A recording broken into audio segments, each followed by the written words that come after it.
My name is Victor Magnusson and I run a company called Victory Stockholm.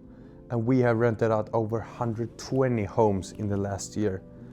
We know what expectation to meet, how the rules work, and everything you need to know when you're gonna rent an apartment in Stockholm. In this video, we're gonna break down everything you need to know when you're gonna rent an apartment in Stockholm. First off, you need to understand there are two different systems if you want to rent an apartment in Stockholm. It's the first-hand rental system, and then it's the second-hand rental system. The first-hand rental system have extremely long queue time. So if you want an apartment in the Stockholm city, it will be around 20 years, I would probably say. But the rents are very, very low. You can easily find a 200 square meter apartment in the best location in Stockholm for 20,000 crowns a month, which is very cheap if you look at the second-hand rental market. The second-hand rental market, if you're an expat or something like that and don't have time to be in some kind of queue, this is most likely where you're gonna find an apartment. So the queues are shorter, you can easily find an apartment within a week actually, but the rents are a lot higher than for the first-hand system.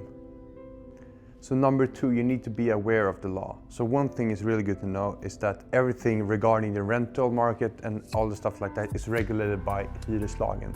So it's like the mainly rental law of Sweden. And what's really good to have when you rent an apartment is actually a written contract. And in this agreement, you should have a notice period that's stated very clearly on what's aware for your notice period and for the landlord's notice period.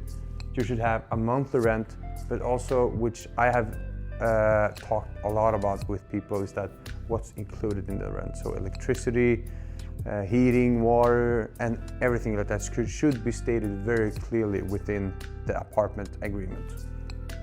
Also, what's good to know is that when you rent a condominium, you should be aware of that you need to seek an allowance before you can actually move into the apartment. So you need to talk to the landlord before you rent it to see that they have an approval from the association that owns the condominium. And one last thing is that the entire law system is built upon protecting the tenant. And number three, from my experience, what landlords actually are looking for when they are looking to find a great tenant for their apartment. First off, the obvious one, your income situation, that you can pay the rent. Number two, the reason why you are moving to Stockholm. Number three, how long you're planning to stay. Because if owner wants to rent it out for 2 years, they want a tenant that rents the apartment for 2 years as well, not for 5 months. Number four, communication styles. They're looking for a clear and a polite tenant. And number five, a lifestyle that fits for the apartment as well. So if you have a 24 square meter apartment, maybe that's not the perfect fit for a family. Number four, prices to rent in Stockholm. So Stockholm is a very nice city, but if you want to rent an apartment in the city central, it can be quite expensive because it's a very premium market. If you want to rent a studio apartment within Stockholm Central, I would probably say it's approximately 14,000 a month. If you want to rent a one-bedroom apartment in Stockholm, I would say approximately 20,000 a month. If you want to rent a two-bedroom apartment, I would say around 33,000 a month. And larger apartments, 4, 5, 6-bedroom apartments can go from everything from 50,000 a month up to 200,000 a month. But these are also for a condominium, so you're also aware of that. Number five, common mistakes people make when they want to rent an apartment. Number one is waiting too long to reply. Sometimes works get caught up and you can't reply very fast. And usually that ends up someone else renting the apartment instead of you. Number two, being too vague in your introduction.